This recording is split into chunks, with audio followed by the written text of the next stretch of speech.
जी बेटा अस्सलाम वालेकुम। हम लोग सॉल्व कर रहे हैं एमसीक्यूज का पेपर है अक्टूबर नवंबर 2020 वेरिएंट 1-2 आपका अपना वेरिएंट है। जी जनाब। सो सॉल्व करते हैं क्वेश्चन नंबर 1 से। एमसीक्यू नंबर 1 क्या कहते हैं जी? A student uses a student uses the volume of a metal coin in order to determine the density of the metal. Density of the metal determine करनी है। What is not needed in order to determine an estimate of the volume of coin? क्या चीज नहीं चाहिए? Estimate the diameter बिल्कुल चाहिए, diameter से चाहिए आपको। डायमीटर आएगा तो रेडियस आएगा, डायमीटर चाहिए। Okay. Estimate the mass, volume के लिए मैस का कोई काम नहीं है, तुम्हें मैस नहीं चाहिए, तो ये आंसर होना चाहिए। थिकनेस, थिकनेस चाहिए, थिकनेस चाहिए, यस थिकनेस चाहिए। और फार्मूला भी चाहिए, बिल्कुल चाहिए। So the best answer is, the answer is B. ठीक है, नेक्स्ट क्वेश्चन।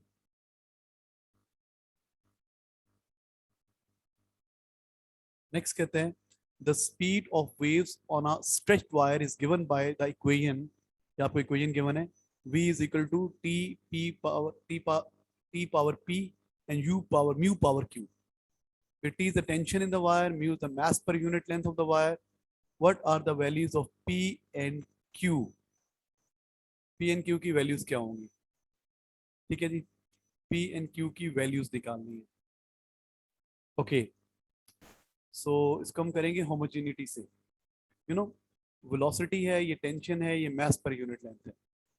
ओके, वेलोसिटी, इसकी यूनिट क्या होती है? मीटर पर second is equal to, tension की यूनिट क्या होती है? टेंशन होता है ना फोर्स, और फोर्स होता है, फोर्स अलग से लिख लेंगे। टेंशन होता है फोर्स, फोर्स होता है एम ए। एम की यूनिट होती है केजी मीटर पर सेकेंड स्क्वायर, केजी मीटर पर second square whole power P आ जाएगा ना।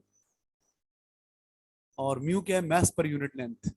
म्यू है mass per unit length. Mass per unit length होता है mass divided by length, KG पर मीटर, इसकी यूनिट बनेगी केजी पर मीटर। तो म्यू की यूनिट बन जाएगी केजी पर मीटर होल पावर क्यू। अच्छा, अब जरा ब्रैकेट खोलते हैं, इतना लेंथी क्वेश्चन होना नहीं चाहिए। मीटर पर सेकेंड इज इक्वल टू, यहाँ पे आ जाएगी केजी पावर क्या हो जाएगी? KG power P. और अगर आप इसको खोलेंगे ना, यहाँ पे केजी पावर क्यू हो जाएगी, और ये दोनों मल्टीप्लाई होने, तो ये हो जाएगी पी प्लस क्यू। इनको ऐड भी इकट्ठा कर दिया मैंने बेटा, इसको इससे मल्टीप्लाई किया और पावर्स ऐड हो गई। अच्छा, मीटर, यहाँ मीटर पावर क्या है? मीटर पावर पी है, और वहाँ मीटर पावर -1 से क्यू मल्टीप्लाई माइनस क्यू, और ये ऐड हो जाएगी, यूं हो जाएगी। ब्रैकेट खोल के करेंगे तो यूं हो जाएगी। और यहाँ पे एस पावर क्या है?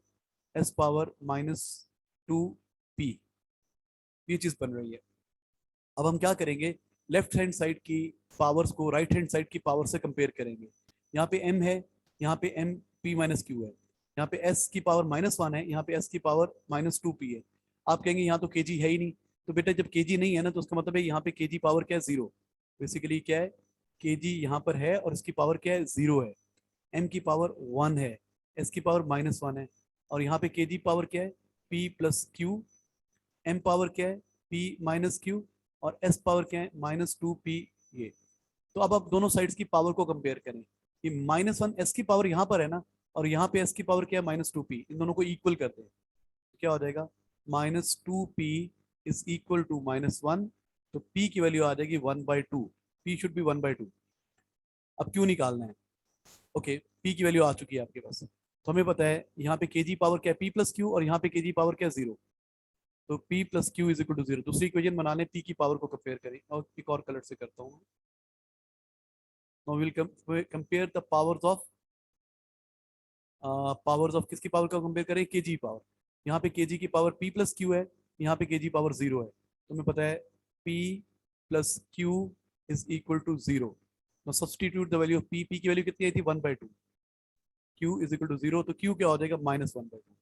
q is equal to -1/2। p plus 1/2, q -1/2। तो answer should be p plus 1/2 और q minus C. Answer should be C. अच्छा, ये बहुत लेंथी क्वेश्चन है, इतना होना नहीं चाहिए, मैंने आज तक ऐसा क्वेश्चन देखा नहीं है।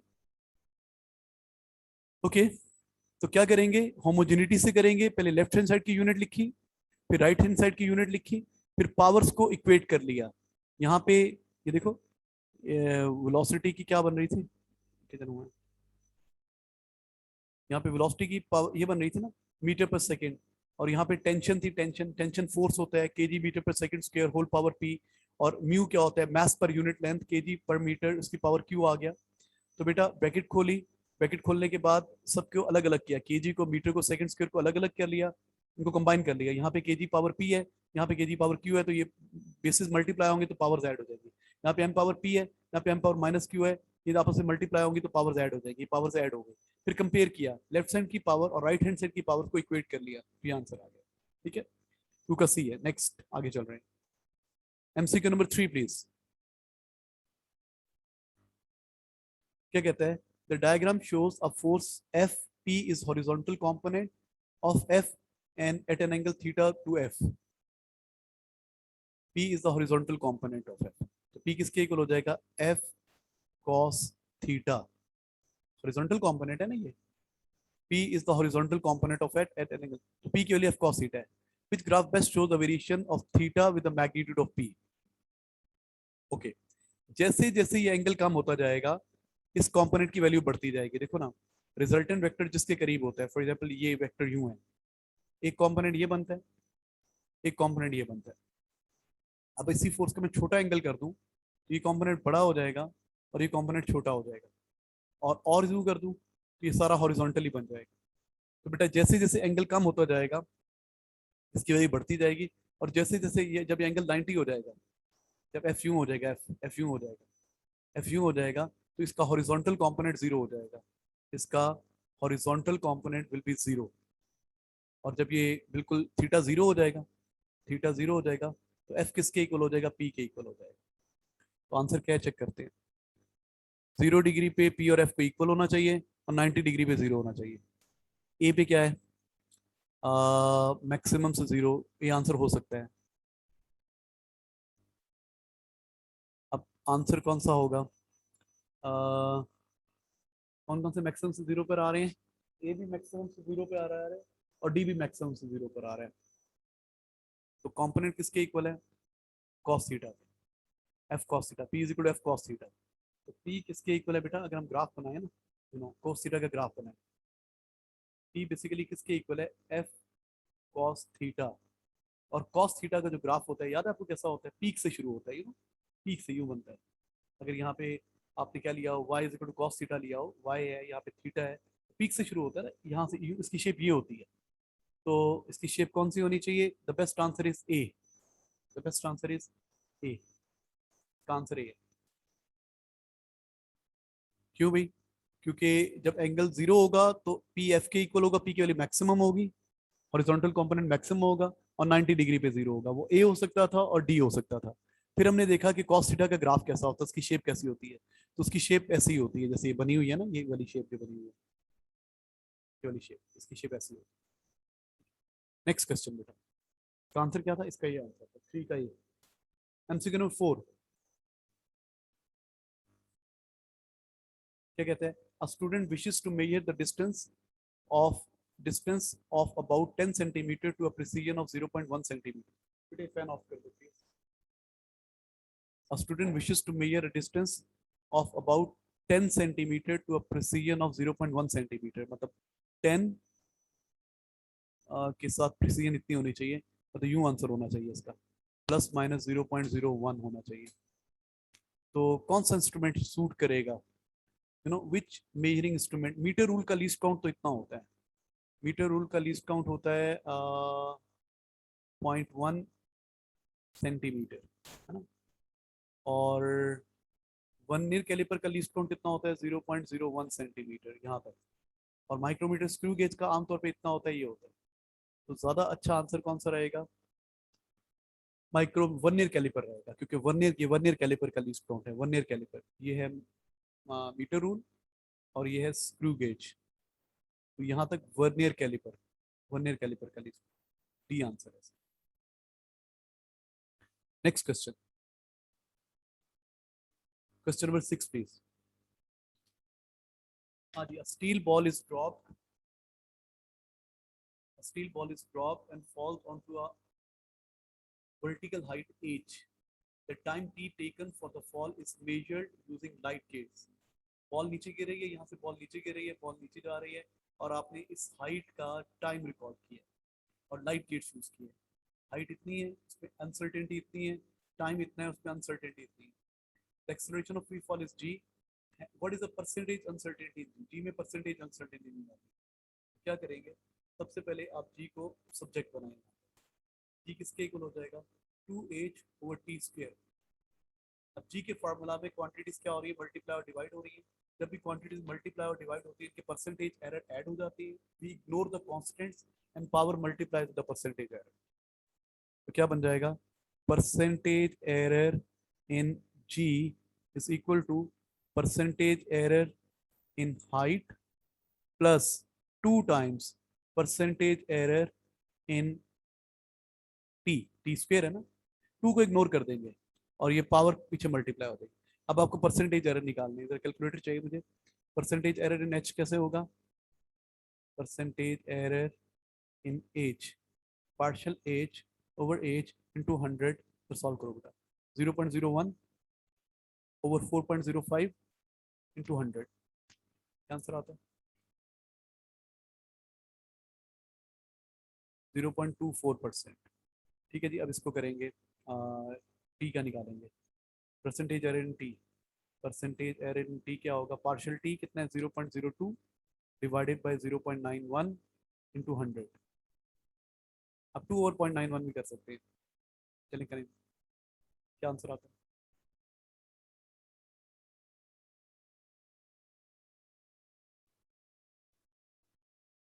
2 ओवर 0.91. क्या आंसर आ रहा है?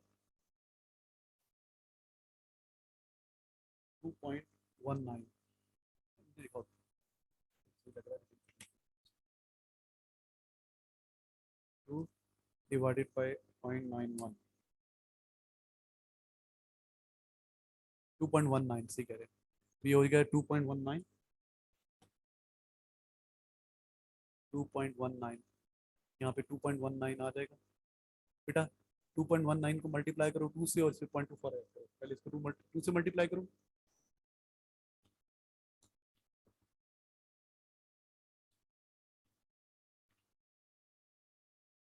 हाँ प्लस 0.24. क्या आंसर आ रहा है? प्लस 0.24. 0.24. 4.6. 4.6 the correct answer. ठीक है जनाब, आगे चलते हैं. MCQ number 6 please. A stone is thrown vertically upwards from a point X at time t0. Vertically upwards. ये point X है, यहाँ से बॉल को ऊपर फेंक रहे हैं टाइम t0 पे. ये ऊपर जाएगी और नीचे इसी लाइन पे आएगी. मैं साइड पे बना रहा हूँ, नीचे यूँ आएगी. अच्छा भी क्या करना है आपने? अब वेलोसिटी गिवन है, time velocity time graph given. The variation with time t of the velocity we is shown in the figure. Velocity time graph given.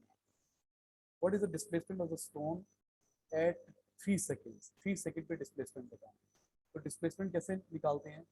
आपको पता है ये जो एरिया अंडर द कर्व होता है ना, ये होता है डिस्टेंस ट्रेवल्ड. ये distance travel in upper direction है बेटा. ये जो एरिया है ना, फॉर एग्जांपल बॉल ऊपर को इतना ऊपर जाती है x, ये एरिया x डिस्टेंस के ऊपर है. अच्छा उसके बाद ये वाला जो एरिया ना, ये एरिया, ये सपोज वापस आती है बॉल इतना इतना वापस आती है.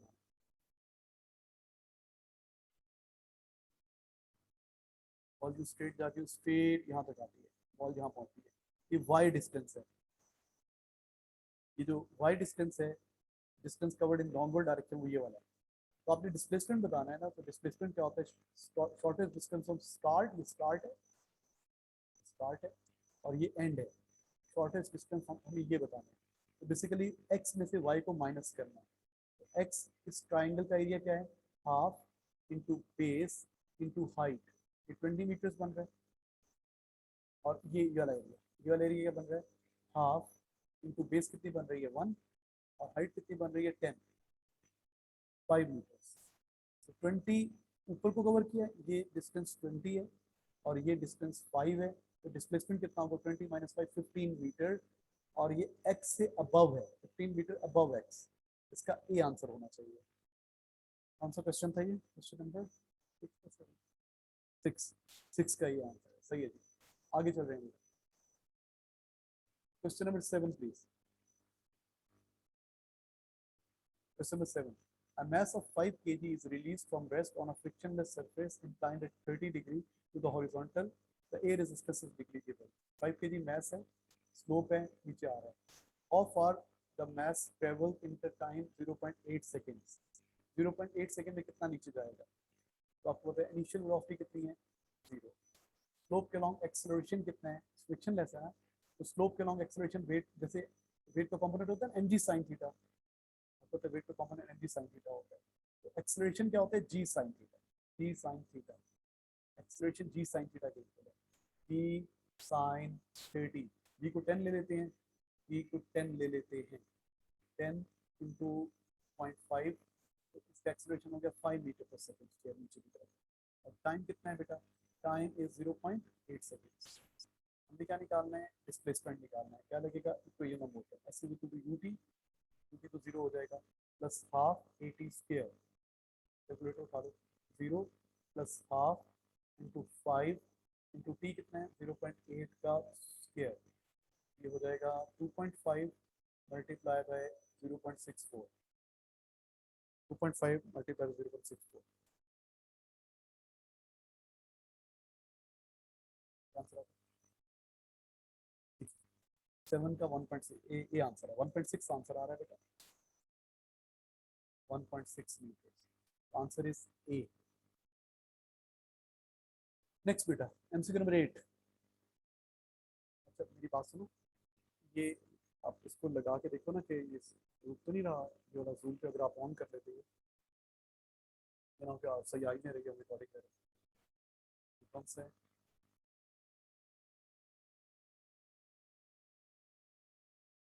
चलिए भी ऐसे कर लेते हैं, लेकिन एक्सटेंड कर दिया करेंगे, टाइम जाएगा, इसको वीडियो को पॉज कर।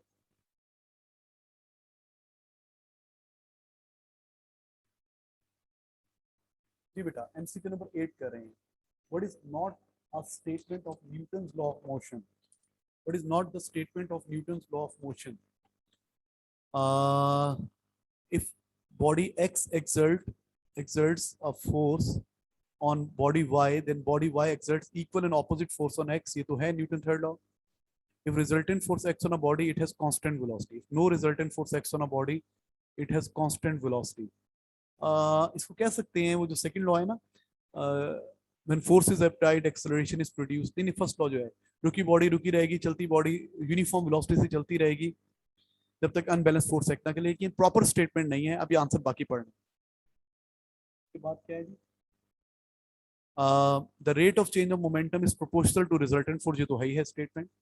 The total momentum of the interacting body remains constant, बेटा ये न्यूटन लॉ नहीं है, ये law of conservation of momentum है, तो इसका आंसर क्या होगा? D, which is not statement, D statement नहीं है। Next MCQ, MCQ number 9 please. An object falls from a tall building. The graph shows how the velocity of the object changes with time. Velocity time graph given है. The acceleration of free fall is g. What describe the acceleration of object at t, y, t is equal to y and t is equal to z? What describe the acceleration of object at t is equal to y and t is equal to z? Z पे तो acceleration gradient के equal है ना, velocity time graph है. Acceleration is equal to gradient. तो x पे तो acceleration 0 है, z पे तो acceleration 0 है, y पे acceleration क्या है? Gradient से आएगा, और वो नॉन जीरो है और पॉजिटिव है, और एक्सेलरेशन ऑब्वियसली स्लोप कम हो रही है, एक्सेलरेशन कम हो रहा है, तो z पे एक्सेलरेशन 0 है और y पे डिक्रीजिंग है, z पे 0 है, y पे डिक्रीजिंग है, तो आंसर शुड बी बी। आंसर क्या होना चाहिए? बी आंसर होना चाहिए। चेक कर लें दोबारा, ग्रेडियंट के इक्वल है ना, तो z पे तो ग्रेडियंट 0 है और y पे जो ग्रेडियंट है और वो डिक्रीज होता जा रहा है, तो एक्सेलरेशन डिक्रीज हो रहा है और उधर 0 है। Next MCQ number 10 please. Two balls, one of mass 2m and other of mass m, collide. Okay, the diagram shows the initial and final velocity of the balls. Which collision is not elastic? कौन सा collision elastic नहीं है? बाकी सब elastic है। अब elastic collision में क्या होता है? kinetic energy conserve होती है और relative velocity of approach is equal to relative velocity of separation. Initial velocities का difference और final velocity का difference same होता है। क्या equation लगती है? u1 minus u2 is equal to v2 minus v1, ये होती है इक्वेशन। तो ये तो u1 है ना, ये u2 है, ये v1 है, ये v2 है हर एक में। तो इसमें इनका डिफरेंस क्या आ रहा है, 4 माइनस 1 3 आ रहा है, 4 माइनस 1 इनका डिफरेंस क्या आ रहा है, यहाँ पे 3 आ रहा है, और ये 5 माइनस 2 ये भी 3 आ रहा है। तो ये इलास्टिक कोलिजन हो सकता है। आगे देखते हैं, 6 माइनस 3 इनका डिफरेंस 3 आ रहा है, 7 माइनस 4 इनका डिफरेंस भी 3 आ रहा है, ये इलास्टिक कोलिजन हो सकता है। 8 माइनस 2 6 आ रहा है, और यहाँ पे क्या है 8 माइनस 5 3 आ रहा है, तो ये इलास्टिक कोलिजन नहीं हो सकता। आगे देख लेते हैं, 10 माइनस 4 6 आ रहा है, और 12 माइनस 6 6 आ रहा है, इसमें भी हो सकता है। तो सी में relative velocity of approach is not equal to relative velocity of separation. इसका आंसर सी होना चाहिए। लेट मी कंफर्म, 10 का आंसर सी ही है। बेटा जो इलास्टिक कोलिजन होते हैं उनमें क्या होता है, relative velocity of approach is equal to relative velocity of separation. Next, आप लोग ना ये एमसीक्यू देखा करो, आप भी देखा करो ताकि आपकी प्रैक्टिस हो जाए। अच्छा भाई आगे क्या कहते हैं, the diagram shows a ballistic pendulum. Ballistic pendulum, अच्छा मुझे नहीं पता ये ऐसा होता होगा। Okay, a pellet of mass m traveling at speed u hits a stationary block of mass m. The pellet becomes embedded in the block and causes the block to move with velocity v immediately after impact. When the pellet of mass 2m traveling with the speed 2u hits the block of mass 2m, what is the speed of the block immediately after impact? जबरदस्त question यार। अच्छा m था, पहले क्या था, mess था m, पहले ये सिचुएशन थी ना, और ये कितनी वेलोसिटी से दे जाता है, v वेलोसिटी से दे जाता है ना। ओके, अब वो क्या कह रहा है, अब वो एक और ब्लॉक कह रहा है, बनाते हैं ब्लॉक, सीधा बनाना है भाई, कंट्रोल सेट। हाँ जी, ये अभी स्ट्रेट लाइन यही चले मान लें। अब क्या है, ये 2m है, और ये जो पैलेट आ रहा है ये भी 2m है, और इसकी स्पीड भी कितनी है, 2v है ना। तो इसकी स्पीड 2u, इसकी स्पीड u थी ना, इसकी स्पीड 2u है, कि डालना पड़ेगा।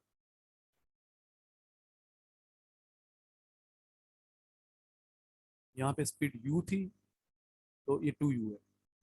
आपने बताना ये कितनी वेलोसिटी से आगे जाएगा, है ना, with what velocity. Neglect small increase in the mass of the block as the pellet is added during collision. Neglect the small increase in mass of the block as the pellet moves. Okay, कह रहे हैं कि वो जो pellet के add होने से जो mass पे इंक्रीज आएगा उसको इग्नोर कर दो। पहले तो mass था ना m, बाद में हो जाएगी, जब पेनिट्रेट हो जाएगी m प्लस यू हो जाएगा ना, तो कह रहे हैं उसको इग्नोर कर दें। तो फर्स्ट इक्वेशन क्या बनेगी, टोटल इनिशियल मोमेंटम क्या था पहले केस पे एम यू, इसका मोमेंटम कितना था 0, बाद में इम्बेड हो गया, तो मैस कितना होना चाहिए m प्लस m, जिसको हमने इग्नोर करना है, इनटू v। तो इसको इग्नोर कर देंगे, तुम्हारी इक्वेशन क्या बन जाएगी, M U is equal to M V, पहले केस में ये बना। दूसरी इक्वेशन क्या बनेगी, 2m मैस है, 2u स्पीड से आ रहा है, इज इक्वल टू, रुकी बॉडी थी, फाइनल मोमेंटम, तो 2m प्लस 2m इंटू इसकी वेलोसिटी को हम x सपोज कर लेते हैं। अभी कहते हैं इसको तो इग्नोर करते हैं, इसको 0 सपोज कर लें, इसको 0 सपोज कर लें, अब क्या हो जाएगा, 4mu is equal to 2m into X. अच्छा, यहाँ पे v किसके इक्वल था, v इक्वल था mu ओवर m के इक्वल था। यहाँ पे x किसके इक्वल आ रहा है, m 4mu ओवर 2m, जाके डिवाइड हो गया, x इसके इक्वल आ गया, 2 आर 4। तो अब जो x की वैल्यू आ रही है, अगले केस में जो x की वैल्यू आ रही है वो आ रही है 2mu ओवर m।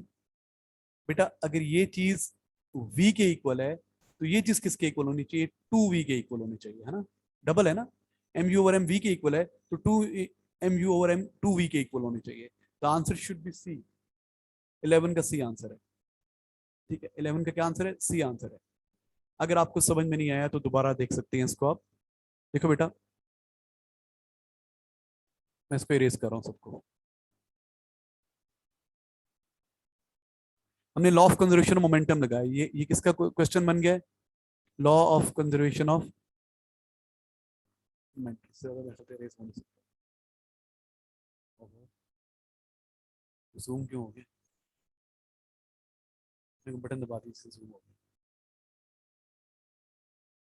ठीक है, बटन कैसे होगा? पेन पे आना, पेन पे आना, पेन पे आना। सही। हाँ जी बेटा। सो क्या हो रहा है? पहले केस में क्या था? मैस m था, वेलोसिटी u थी, u लिखा हुआ है। तो टोटल इनिशियल मोमेंटम कितना था? mu plus 0। और जब ये पेनिट्रेट हो जाएगा तो मैसेज ऐड हो जाएंगे, m plus m into V. वो कहता है इसको 0 एज्यूम करें। तो बेसिकली हमारे पास mu किसके इक्वल था? mv के। और v किसके इक्वल था? v था mu ओवर m। ये आंसर आया। अब मैंने दूसरे में यही इक्वेशन दूसरे इधर अप्लाई कर दी। applied law of conservation momentum in the second situation. Total initial momentum कितना है? 2m into 2u plus 0। Penetrate हो जाएगा तो 2m plus 2 small m, जिसको इग्नोर कर देंगे, into velocity x। इसको इग्नोर कर देंगे, 0 हो गया, ये तो 0 हो गया। अब क्या रह गया आपके पास? 4mu is equal to 2mx, है ना? ये 2 2s are 4। अब आपका x की वैल्यू क्या आ गई? 2mu over capital M। तो बेटा एम यू ओवर एम किसके इक्वल थे? वी के। तो 2mu ओवर m किसके इक्वल होगा? ये बेसिकली 2v के इक्वल होगा। तो answer should be what? Answer should be C. Next, MCQ number 12. A rigid disk of radius r has its center at x. A number of forces of equal magnitude F act on the edge of disk. All forces are in the plane of disk. Which arrangement of forces provide the total moment is equal to 2fr? Total moment 2fr। तो मेरे ख्याल से यही बन रहा है। इसमें अगर आप इसको पिवट ले लोगे, डिस्टेंस आर है, इसका मोमेंट हो जाएगा एफ आर, इस फोर्स का। और इसका भी डिस्टेंस यहाँ से आर है, इसका मोमेंट हो जाएगा एफ आर। तो F R plus F R 2fr, इसका ए ही आंसर है, बाकी चेक करने की जरूरत नहीं। 12 का ए। हर केस में हम मोमेंट निकाल सकते हैं। MCQ number 13 please. The diagram shows a uniform beam PQ. A uniform beam PQ, the length of the beam is 3 centimeter and its weight is 15 meter. Length पता है आपको? 3 मीटर्स। और वेट कितने? 15 न्यूटन। डायग्राम में नजर आ रहा है? नहीं, इसका वेट नजर नहीं आ रहा है। यूनिफॉर्म है तो यहाँ से एक्ट करेगा वेट, मिडल से। इसका होगा सेंटर ऑफ ग्रेविटी, यहाँ से वेट एक्ट करेगा। कितना वेट एक्ट कर रहा है? 15 Newton. A load of W is hung from NP, NP से it is in equilibrium. What is the value of W? तो बेटा ये तो सिंपल क्वेश्चन है मोमेंट का। तो W इसका परपेंडिकुलर डिस्टेंस ही है ना, और ये कौन सा मोमेंट प्रोड्यूस कर रहा है? Anti clockwise. तो इसका परपेंडिकुलर ब्रैकेट में लिख लें। और ये डिस्टेंस कितना बनेगा? ये डिस्टेंस चाहिए आपको। 3 का आधा कितना होता है? 1.5। ये टोटल है 1.5, ये 1.5। तो 1.5 में से 1 माइनस करते हैं तो ये कितना आ जाएगा? 0.5। तो ब्रैकेट में लिखते हैं 0.5। और ये कौन सा मोमेंट प्रोड्यूस कर रहा है? Clockwise. Anticlockwise moment is equal clockwise moment. W into 1 is equal to 50 into 0.5, 25 newton. 25 newton इसका आंसर होना चाहिए ए। 13। हाँ जी, MCQ नंबर 14 प्लीज। क्या कहते हैं? In a high wire circus act, in a high wire circus act, a man of mass 85 kilogram is standing at rest in the midpoint of the wire. T है और ये angle given है। The wire is either side, the wire on either side of mass of the man is at angle 20 degree. हाँ जी, आपको angle 20 degree दिया हुआ है horizontal के साथ। What is the tension in the wire? Tension निकालनी है तो आपको क्या करना पड़ेगा? इसका वेट कितना है? 85। 850 न्यूटन वेट हो गया, वेट हो गया 850 न्यूटन। हमें कंपोनेंट बनाने पड़ेंगे। टेंशन का एक कंपोनेंट ये बनेगा जिसकी जरूरत नहीं है, और ये 20 का एंगल होगा। ये होगा टी कॉस 20, इसकी जरूरत नहीं है आपको, ऊपर आ जाएगा टी साइन 20।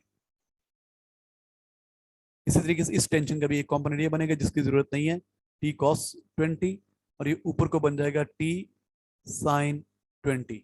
ये टी साइन 20 और ये टी साइन 20, इनको दोनों को प्लस कर दें और वो 850 के इक्वल है। तो क्या आ जाएगा जनाब? T sine 20 plus T sine 20 total upward force, magnitude of total upward force is equal to magnitude of total downward force. तो 2t sin 20 is equal to 850। तो t किसके इक्वल आ जाएगा, यहाँ लिख देते हैं, t is equal to 850 over 2 sine 20, ये 2 हो गया 425 ओवर साइन 20, 425 ओवर साइन 20। क्या आंसर आता है? आंसर आ रहा है 1200, तो सी आंसर है। ठीक है, आंसर आ रहा है 1200, तो सी आंसर। Thank you. अच्छा भी नेक्स्ट, बियर बड़ा क्यूट सा बनाया हुआ है। A cylindrical block of ice of cross section area is this much, cross sectional area given है, is floating partially submerged, okay, in the sea, in the sea. The density of the sea water is this much. A polar bear of mass 400 kilograms steps onto the block of ice. ठीक है, area given है, सब given है। Okay, the block of ice sinks a vertical distance d. What is the value of d? Okay, ये जो ये है ना डिस्क, ये पानी के अंदर पेनिट्रेटेड है। कितना पेनिट्रेटेड है बताता हूँ मैं, ये d डिस्टेंस पेनिट्रेटेड है। The block of ice sinks a vertical distance d. अच्छा बेटा, हमने d की वैल्यू निकालनी है, तो हमें पता है कि जब ये फ्लोट कर रहा है तो ये जो अपथ्रस्ट एक्ट कर रहा है ना, अपथ्रस्ट, इंक्रीज इन अपथ्रस्ट इसके वेट के इक्वल है, इसका वेट के इक्वल है increase in upthrust. Increase in change in upthrust is equal to weight of bear. Upthrust, upthrust कैसे निकालते हैं? वैसे अगर आपको आर्किमिडीज प्रिंसिपल आता है तो अपथ्रस्ट होता है weight of the fluid displaced, wait of the fluid displaced, जो फ्लूइड डिस्प्लेस हुआ है उसके वेट के इक्वल होता है। तो पहले उसका हम, अगर जो फ्लूइड डिस्प्लेस्ड है वो कितना फ्लूइड डिस्प्लेस्ड हुआ है, जितना ये नीचे आया है उतना फ्लूइड डिस्प्लेस्ड हुआ है। ये डी डिस्टेंस नीचे आया है और इसका एरिया कितना है, बेस एरिया इनटू हाइट, ये वॉल्यूम हो गया।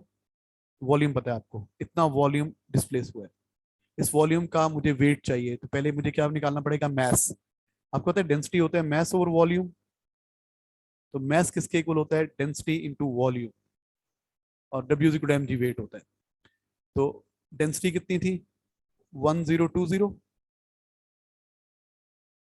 डेंसिटी, वॉल्यूम कितना है, base base area into height, ये बन रहा है मैस, और वेट क्या होगा, 10 से मल्टीप्लाई करेंगे, तो अब थ्रस्ट इसके इक्वल है, अब थ्रस्ट इसके इक्वल है, अब thrust is equal to weight of the bear. Bear का वेट क्या बना, हाँ निकाल लेंगे। तो अब थ्रस्ट की वैल्यू किसके इक्वल आ रही है, अब थ्रस्ट क्या होता है, वेट ऑफ फ्लूइड डिस्प्लेस्ड। अगर आपको आर्किमिडीज प्रिंसिपल आता है तो अब thrust is equal to weight of fluid displaced, displaced fluid के वेट के इक्वल होता है अब थ्रस्ट। अब थ्रस्ट एक और दूसरे मेथड से भी कराऊंगा मैं आपको। अब thrust is equal to weight of displaced fluid.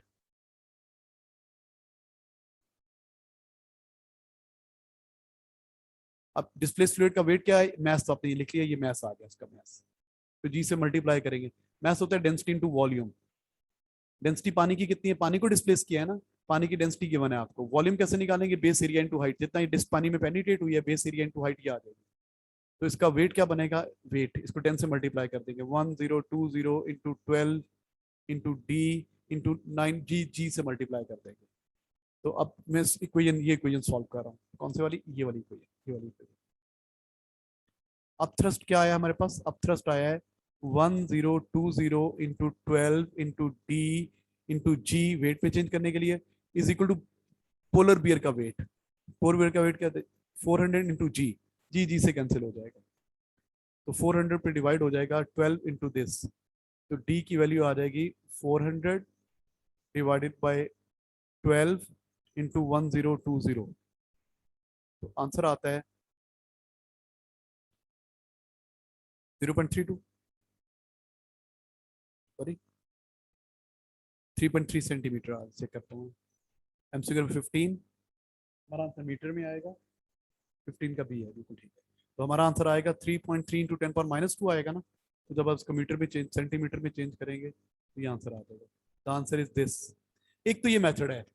अगर आपको आर्किमिडीज प्रिंसिपल आता है, आर्किमिडीज प्रिंसिपल क्या होता है, अब thrust is equal to weight of displaced liquid या फ्लूइड।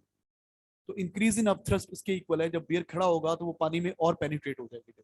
जितना पेनिट्रेट होगी वो पानी को डिस्प्लेस करेगी। उस डिस्प्लेस वाटर का जो वेट होता है वो बियर के वेट के इक्वल है। दूसरा, आपने ए लेवल में कैसे निकाला है अप थ्रस्ट निकालना, तो मैं इसको अभी मुझे बंद करना पड़ेगा। हमने ए लेवल में अप थ्रस्ट का एक और भी तरीका होता है।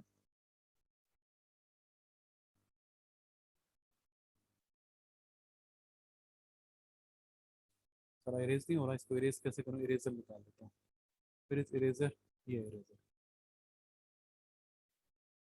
सबको इरेज कर रहा हूँ, मैं दूसरे मेथड से कराता हूँ, क्योंकि आप लोगों ने आर्किमिडीज प्रिंसिपल तो पढ़ा नहीं हुआ, तो फिर कैसे करेंगे सॉल्व इसको।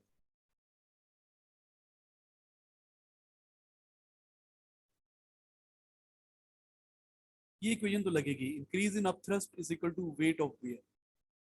अब अप थ्रस्ट हम कैसे निकालते हैं, how do we calculate up thrust.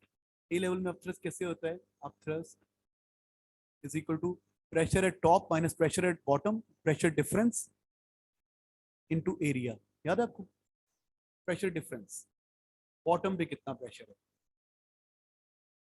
Bottom पे जो इंक्रीज इन प्रेशर की बात कर रहे हैं, प्रेशर होता है rho G H, rho G H pressure, तो pressure at bottom rho G H, H की जगह डी आ जाएगा ना, रो जी जी जितना पानी में पेनिट्रेट हुआ, रो जी एच प्लस एटमॉस्फेयर पहले से लिखते हैं, तो प्रेशर एट बॉटम क्या हो जाएगा, rho g D plus atmosphere pressure. अच्छा, ये बॉटम है।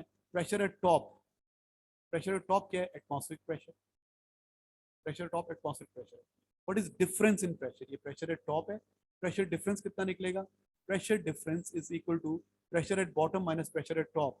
तो इसमें से, इस वैल्यू में से आप ये माइनस करेंगे तो ये कैंसिल हो जाएगा, तो प्रेशर डिफरेंस किसके इक्वल हो जाएगा, रो जी डी, ये प्रेशर डिफरेंस है। अच्छा, अब थ्रस्ट क्या होता है, pressure difference into area, pressure difference है rho g D into area, तो ये आ गया आपके पास अप थ्रस्ट। और ये अप थ्रस्ट किसके इक्वल है, weight of beer, rho g D A is equal to M ji, weight of beer, g g से कैंसिल हो गया, वही चीज बन गई है बेटा। रो की वैल्यू कितनी है 1020, डी एरिया कितना है 12, इसका मैथ कितना है 400। सॉल्व करेंगे तो आपका आंसर आ जाएगा 3.3 इंटू 10 पावर माइनस। तो ये इजी, मैंने आपको ऐसे लंबे तरीके से कराया, इसका आंसर बी है, ये ज्यादा easy. Pressure at top minus pressure at bottom, ऐसे भी कर सकते हैं। असल मेथड वो था जो पहले कराया था, लेकिन ऐसे भी हो सकता है। ओके, नेक्स्ट क्वेश्चन बेटा, MCQ number 16 please. A ball is thrown vertically upwards, the air resistance is negligible, which statement is correct? Ball को ऊपर फेंके, एयर रेजिस्टेंस नेग्लिजिबल है। The principle of conservation of energy, the total energy of the ball is constant through the motion, ये बात बिल्कुल सही है। This statement is correct, यही सही है। बी पार्ट देखते हैं, by considering the conservation of momentum, the momentum of the ball is constant. Momentum कैसे कांस्टेंट है, बॉल तो ऊपर जा रही है तो मोमेंटम उसका कम होता जाएगा, ऊपर जाते स्पीड कम होती है, नीचे आते स्पीड बढ़ती है। तो बेटा बॉल का मोमेंटम कंजर्व नहीं है, सिस्टम का कंजर्व होता है, तो ये भी आंसर करेक्ट है। The kinetic energy of ball is greatest at the greatest height, बिल्कुल नहीं है। काइनेटिक एनर्जी तो ग्रेटेस्ट हाइट पे मिनिमम होती है। The potential energy ball increases eight a constant rate, constant rate पे पोटेंशियल एनर्जी बढ़ तो रही है लेकिन कांस्टेंट रेट पे नहीं बढ़ रही, क्योंकि जब बॉल नीचे है पहले सेकंड में बॉल ज्यादा डिस्टेंस कवर कर रही है, फिर कम डिस्टेंस कवर कर रही है, फिर स्लो होती जा रही है ना। पहले सेकंड में इतना डिस्टेंस कवर किया, अगले सेकंड में कम डिस्टेंस कवर किया, अगले सेकंड में और कम डिस्टेंस कवर किया। तो क्या हो रहा है, पहले सेकंड में जीपी में ज्यादा इंक्रीज आया, अगले सेकंड में जीपी में कम इंक्रीज आया, तो the rate of GP is decreasing. तो ये आंसर सही नहीं है, तो best answer is what, A answer है 16A। Next question, MCQ number 17 please. A hammer of a hammer with 10 joules of kinetic energy hits a nail and pushes it 5 millimeter into the plank. Okay, a hammer बनाता हूँ यार, ये surface है, कील बनाने की नाकाम कोशिश कर रहा हूँ। ये कील है, टेढ़ा सा बन रहा है, इसको लिखना भी मुश्किल है यार, कैसे बनाऊँ। आ गया था सर, ये नेल है, इस पे हैमर टक्कर मारती है, हैमर, ये हैमर बना रहा हूँ, ये हैमर है, अच्छा गंदी सी बनी है, नाराज ना हूँ। हैमर की काइनेटिक एनर्जी गिवन है आपको 10 जूल्स, कि जब इसको टक्कर मारेगी नेल को, ये नेल है, नेल नेल नेल नेल कील है ये, अच्छा टक्कर मारेगी तो 5 मिलीमीटर, ये कितना डीप गया है, 5 मिलीमीटर इंसर्ट हो गया. Both hammer and nail come to rest after collision. Okay. What is the approximate average force that acts on the nail when it moves through this? बेटा यहाँ पे एनर्जी कन्वर्जन लगेगा. Loss in kinetic energy is equal to increase in you know friction है ना, friction जिसको penetrate होने से रोक रही है, फ्रिक्शन इनटू डिस्टेंस, फ्रिक्शन से हीट एनर्जी बन रही है. तो हमारा जो लॉस इन काइनेटिक एनर्जी है वर्क डन के इक्वल है या वर्क डन अगेंस्ट फ्रिक्शन के इक्वल है, एक ही बात है. तो क्या है, change in kinetic energy is equal to work done against friction, या खाली वर्क डन भी लिख सकते हैं यहाँ पे. Change in kinetic energy zero हो गई है, पहले 10 थी, सारी की सारी लॉस हो गई है, is equal to work done F into S. F निकालना है, एस कितना है, जितना वो पेनिट्रेट हुआ है 5 मिलीमीटर, 5 इंटू 10⁻³ -3 जाके ऊपर चला जाएगा, ये 10,000 ओवर 5 2000 आ जाएगा मेरे ख्याल से इसका आंसर. 17 का डी होना चाहिए, 17 डी. तो बेटा हो क्या रहा है, the loss in kinetic energy is equal to work done against friction, work done force into distance, जितना नेल पेनिट्रेट हुआ है उतना डिस्टेंस कवर हुआ है. MCQ number 18 please. अगर आवाज सुनना तैयार है, आवाज जरा कान को लगा किसकी. आगे कहते हैं the change in gravitational potential energy delta E of an object of mass m moving through delta h near to the surface of earth is given by the equation. ये which equation is needed as a part of derivation of this expression. इस expression को derive करने के लिए क्या चाहिए, इस expression को derive करने के लिए क्या चाहिए था, kinetic energy is equal to half mv square. ये से कैसे आया था, वर्क डन से आया था ना, वर्क डन होता है एफ इंटू एस, और फिर हमने यहाँ पे लगा ली था ये, और यहाँ पे एच कर दिया था, और यहाँ एम जी कर दिया था, W is equal to M G. तो मोमेंट भी यूज नहीं, ये भी यूज नहीं हुआ, ये भी यूज नहीं हुआ, वेट यूज हुआ, ये तो यूज हुआ है, और वर्क डन पावर इनटू ये भी यूज नहीं हुआ. तो बेस्ट इज 18 का सी है.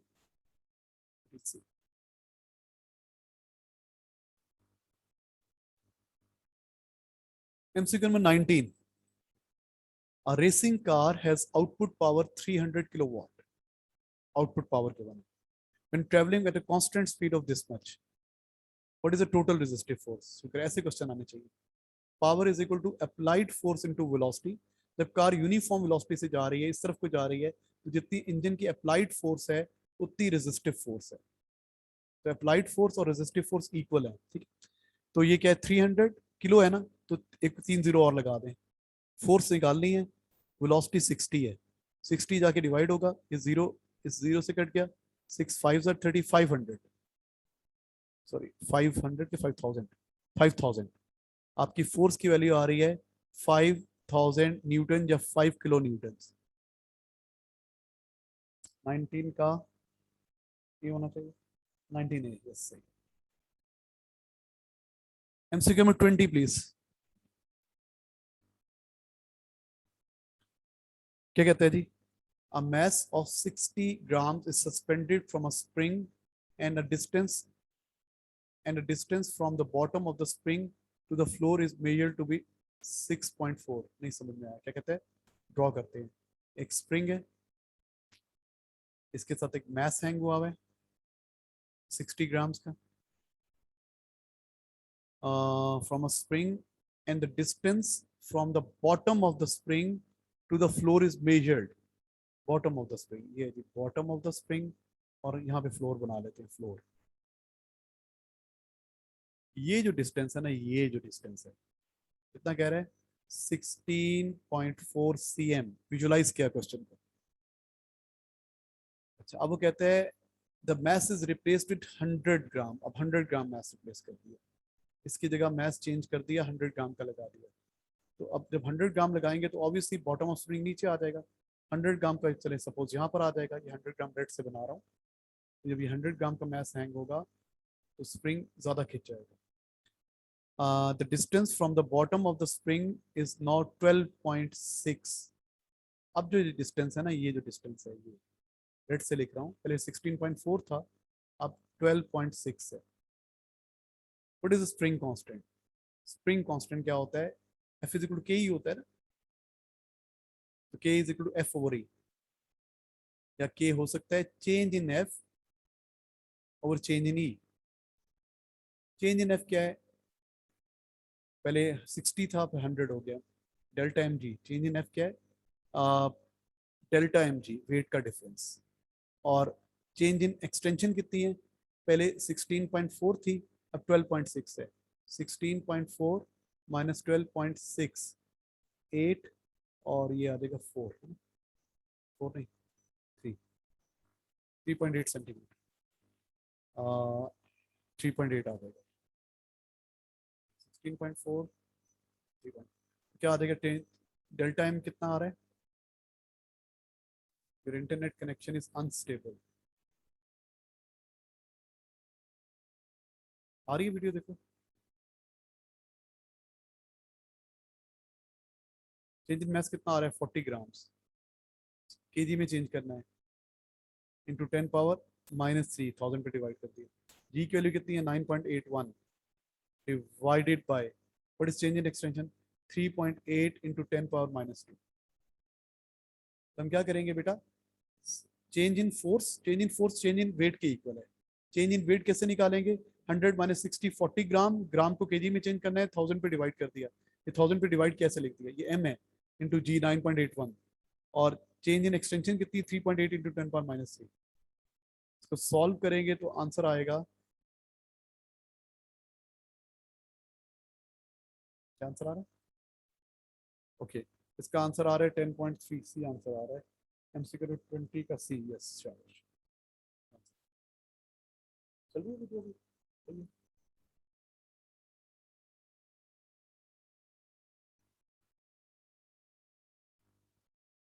The graph shows the force extension graph of the wire.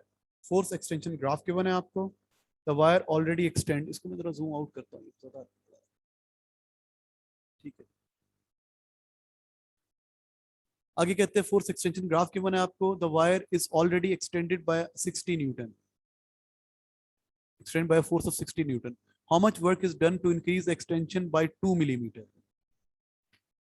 The wire is already extended by force of 60 Newton. ये 60 Newton है ना, इतना तो already extended है। और यहाँ पे इसकी वो क्या है? थी। अब 2 millimeter और एक्सटेंड करना है। The wire is already extended by a force of 60 Newton. How much work is done to increase the extension by 2 millimeter? 2 millimeter, 3 से मिलीमीटर ही है ना, 3 से 5 तक जाना है। 2 मिलीमीटर कितना वर्क डन करना पड़ेगा? फिर 5 तक जाएगी तो फोर्स कितनी हो जाएगी? फोर्स कितनी हो जाएगी? कितनी हो जाएगी फोर्स? 100। फोर्स हो जाएगी 100। तो बस के लिए आप ये एरिया निकालना है। वर्क डन एरिया के इक्वल होता है, ये एरिया निकालना है। ये ट्रोपीजियम का area, work done is equal to area of trapezium. Area क्या आ जाएगी? Half into sum of parallel sides. तो यहाँ पे कितना है? 60 पैरेलल और 100, 60 plus 100 into distance between parallel से 2 मिलीमीटर है, 2 इंटू 10 पावर माइनस 3 मीटर में आ जाएगा। ये 2 2 से कैंसिल हो गया, ये हो जाएगा 160 इंटू 10 पावर माइनस 3, 0.16 जूल्स। 21 का सी होना चाहिए, सी है 21 बेटा, सी। अच्छा भाई नेक्स्ट एमसीक्यू में 22 please. The speed v of the waves in a deep water is given by the equation v square is equal to g lambda over 2 pi, where lambda is the wavelength of waves and g is the acceleration of free fall. A student measured the wavelength and frequency of a number of these waves, which graph should be plotted to give the straight line through the origin. दोबारा पढ़ते हैं। The speed v of the waves in a deep water is given by the expression. Speed v in a deep water is given by the expression, where lambda is the wavelength of wave and g is acceleration of free fall.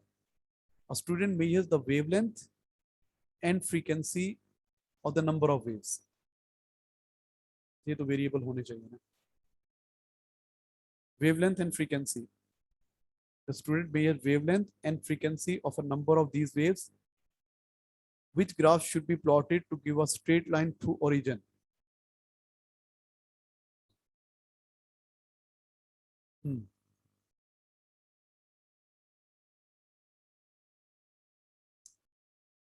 Okay, student ने क्या किया है, the speed v of the deep water given by the expression. अब बेटा मुझे relation बनाना है lambda में और फ्रीक्वेंसी में। लैम्डा तो गिवन है, फ्रीक्वेंसी में रिलेशन बनाना है मुझे। तो इस v को खत्म करना है ना, इस v को खत्म करना है। You know v is equal to क्या होता है, एफ लैम्डा। एफ किसके इक्वल हो जाएगा, v की जगह एफ लैम्डा लगा दो ना यहाँ पे, v is equal to F lambda. तो हो जाएगा v स्क्वायर है ना, तो हो जाएगा F square lambda square is equal to G lambda over 2 pi. ये स्क्वायर और ये लैम्डा कैंसिल हो जाएगा, लैम्डा के डिवाइड हो जाएगा, तो आपके पास क्या बच जाएगा, F square is equal to g over 2 pi lambda.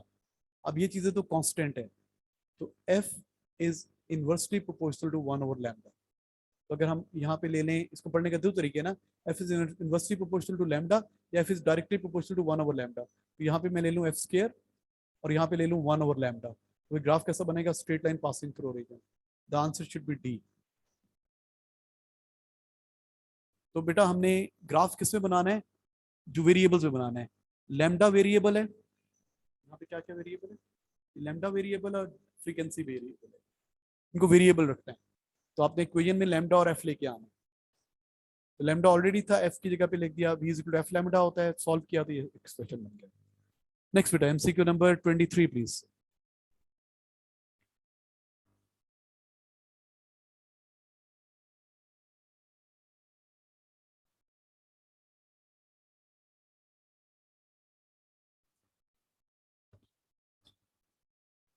जी बेटा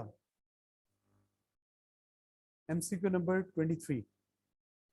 when the sound travels through air, the air particles vibrate. The graph of displacement against time is shown. Okay. When the sound waves travel through air, the air particles vibrate, obviously. The graph of displacement against time of the single particle is shown, which graph shows how the kinetic energy of the air particle varies with time. Kinetic energy का graph check करना है. Okay. So, kinetic energy. अच्छा बेटा आपको पता है जब displacement maximum होता है, डिस्प्लेसमेंट मैक्सिमम कब होता है, डिस्प्लेसमेंट मैक्सिमम होता है ऑसिलेटिंग पार्टिकल है ना, चलिए ये पार्टिकल है यूं ऑसिलेट कर रहा है, यूं ऑसिलेट कर रहा है, राइट लेफ्ट जा रहा है, इसकी यहाँ पे डिस्प्लेसमेंट मैक्सिमम है और यहाँ पे डिस्प्लेसमेंट मैक्सिमम है और मीन पोजीशन पे डिस्प्लेसमेंट 0 है। तो मीन पोजीशन पे इसकी स्पीड मैक्सिमम होगी, यहाँ पे इसकी स्पीड मैक्सिमम होगी, तो kinetic energy maximum mean position पे। और जब पीक पोजीशन पे इसका डिस्प्लेसमेंट मैक्सिमम है, तो यहाँ पे स्पीड 0 होगी, तो काइनेटिक एनर्जी 0 होगी। तो ये ए यहाँ पे इसका डिस्प्लेसमेंट मैक्सिमम है, यहाँ पे स्पीड 0 होगी, तो काइनेटिक एनर्जी 0 से स्टार्ट होनी चाहिए। तो ए तो नहीं हो सकता आंसर, ये आंसर नहीं हो सकता। यहाँ पे काइनेटिक एनर्जी 0 से स्टार्ट हो रही है, ये आंसर हो सकता है, आंसर शुड बी बी। अच्छा, और बाकी या डी होगा, बी होगा या डी होगा, ए और सी तो हो ही नहीं सकते ना, इसमें इनिशियल काइनेटिक एनर्जी मैक्सिमम है। अच्छा, उसके बाद जब ये यहाँ पे पहुंचेगा, यहाँ पे पहुंचेगा, बहुत कम टाइम में यहाँ पे पहुंचेगा, तो उसकी मीन पोजीशन पे डिस्प्लेसमेंट 0 मतलब मीन पोजीशन पे पहुंच गया, यहाँ पे पहुंच गया, तो उसकी काइनेटिक एनर्जी मैक्सिमम हो जाएगी। तो इतने टाइम बाद काइनेटिक एनर्जी मैक्सिमम होनी चाहिए, ये ज्यादा देर बाद मैक्सिमम हो रही है, वो आधे टाइम बाद काइनेटिक एनर्जी मैक्स यहाँ पे मैक्सिमम होनी चाहिए। तो फिर कौन सा आंसर होगा, ऑब्वियसली ये आंसर होगा ये वाला, डी आंसर होगा इसका। आगे भी चेक कर लेते हैं। फिर जब पीक पे पहुंचेगा, when it will reach at peak maximum, मतलब ये बी पोजीशन पे पहुंच गया है, तो यहाँ पे डिस्प्लेसमेंट मैक्सिमम हो गया है, स्पीड 0 हो जाएगी, काइनेटिक एनर्जी 0 हो जाएगी। तो फिर इस जगह पे ये यहाँ पे काइनेटिक एनर्जी मैक्सिमम दी हुई है, 0 होनी चाहिए थी, तो ग्राफ आपका यहाँ से ऊपर जाना चाहिए और 0 आना चाहिए, तो वो डी है, answer is D. MCQ number 24 please.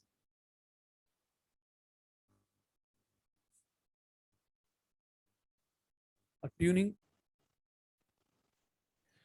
जी बेटा MCQ number 24 please, MCQ number 24 पढ़ते हैं। A vibrating tuning fork is held above a glass cylinder filled to the top of the water. Okay, ये सिलेंडर है, ये नीचे cylinder given है आपको, इसको टॉप ऑफ पानी ऊपर तक भरा हुआ था। The water is then steadily lowered. पानी यहाँ से निकल रहा होगा, यहाँ से वाटर निकल रहा होगा और पानी का लेवल नीचे आता जा रहा है यूं करके। ऊपर इसके एक ट्यूनिंग फॉर्क पड़ा हुआ है, ये ट्यूनिंग फॉर्क पड़ा हुआ है। The first sound is heard when the water level is 83.5 centimeter above the bench. ये 83.5 लिखा हुआ है, तो बेंच से जब पानी इस लेवल पे था, फर्स्ट लाउडर साउंड मतलब यहाँ पे क्या बना, एंटी नोड बना होगा ना, आपको पता है लाउडर साउंड कब बनता है, जब यहाँ पे एंटी नोड होगा और यहाँ पे नोड होगा, तो ये फर्स्ट इतने डिस्टेंस से बना था। अच्छा आगे क्या कहते हैं, the next louder sound is heard whether water level is 17.1। Next यहाँ पे बना है, नेक्स्ट यहाँ पे ये क्या बोलता है, फर्स्ट ओवरटोन, तो कितना नीचे आ गए, यहाँ तक नीचे आ गया, मतलब एक लूप एक्स्ट्रा फिट आ गया यहाँ पे, एक लूप एक्स्ट्रा फिट आ गया, तो इतना डिस्टेंस नीचे आ गया। तो ये जो डिस्टेंस होता है ना नोड टू नोड, आपको पता है ये डिस्टेंस क्या होता है, this distance is lambda by 2, और ये किसके इक्वल है, 83 में से 17.1 माइनस कर दो, 83 में से 17.1, 5 में से 1 गया 4 रह गया, 3 में से 7 गया 6 रह गया, 13 में 7 गया 6 रह गया, और ये 7 में 7 गया 6, ये लैम्डा बाई 2 64 सेंटीमीटर के इक्वल है, तो लैम्डा किसके इक्वल हो जाएगा, 8 132.8 132.8 सेंटीमीटर। हमने करना क्या है, the speed of sound is 340 metre पर second, speed of sound given है आपको, स्पीड ऑफ साउंड गिवन है, what is frequency, okay wavelength निकाल ली है, v is equal to F lambda, v कितना है 340, f फाइंड आउट करना है, लैम्डा कितना है 132.8 सेंटीमीटर है ना, तो 1.328 मीटर्स में आ जाएगा, तो f क्या हो जाएगा, 340 को डिवाइड कर देंगे 1.328 के ऊपर, मैं डिवाइड करने लगा हूँ, कैलकुलेटर निकाला,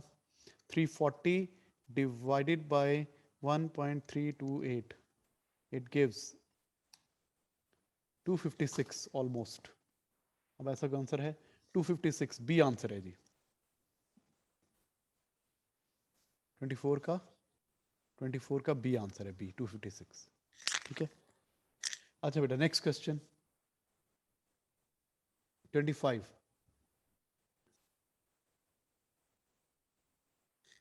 देखिए, an emergency vehicle sounds its siren as it accelerates along the straight road between the 2 points x and y, ये x पॉइंट है और ये y पॉइंट है और ये emergency vehicle है, the frequency of the sound emitted by the siren is this much, ये source की frequency fs, source frequency, the person stand at x and other person stand at y, तो उस तरफ को जा रही है ना, तो इसको जो ऑब्जर्व फ्रीक्वेंसी होगी वो ज्यादा होगी और इसके लिए ऑब्जर्व फ्रीक्वेंसी क्या होगी, कम होगी, Doppler effect. What describe the sound heard by the people at X and at Y as the vehicle accelerates, जैसे जैसे व्हीकल एक्सेलरेट करेगा वाई की तरफ जाएगा तो उसको फ्रीक्वेंसी ज्यादा फील होगी वाई को और एक्स को कम फील होगी और बढ़ती जाएगी, एक्सेलरेट कर रहा है स्पीड बढ़ती जा रही, फ्रीक्वेंसी बढ़ती जाएगी, तो क्या करेगा, वाई पे क्या है, वाई पे ज्यादा होनी चाहिए, increasing frequency higher than 750, increasing frequency higher than 750, okay C होगा higher than 750 increasing frequency, lower than 750 degree, C answer होना चाहिए इसका, इस आंसर शुड बी सी, ठीक है ना, लोअर फ्रीक्वेंसी होगी और डिक्रीज होती जाएगी क्योंकि स्पीड बढ़ रही है, अवे जा रहा है, हायर फ्रीक्वेंसी होगी और चूंकि स्पीड बढ़ रही है तो फ्रीक्वेंसी बढ़ती जाएगी, तो उसका सी आंसर 25 सी। नेक्स्ट बेटा 26 देखिए, the part of electromagnetic spectrum is shown, part of electromagnet, इस तरफ इंक्रीजिंग फ्रीक्वेंसी है, इंक्रीजिंग फ्रीक्वेंसी मतलब यहाँ पे यूवी है और यहाँ पे इंफ्रारेड है, what is the name of the shaded region, what are the order of magnitude of wavelength of this wave region, infrared है और इसकी ये होती है ना 400 नैनोमीटर टू 700 नैनोमीटर्स और ये 700 से ऊपर होती है, मतलब यहाँ पे जो वेवलेंथ होती है ना होती है 7 इंटू 10⁻⁻7 मीटर्स, तो अब ये लॉन्गर वेवलेंथ कितनी होगी, ये हो जाएगी 10⁻⁻6 ऑलमोस्ट, -5 -6 -7 चलेगा, तो कौन सा आंसर है 26 का होना चाहिए, इंफ्रारेड होनी चाहिए और ये फ्रीक्वेंसी बिल्कुल सही है, इंफ्रारेड ये आंसर है। MCQ 27 प्लीज,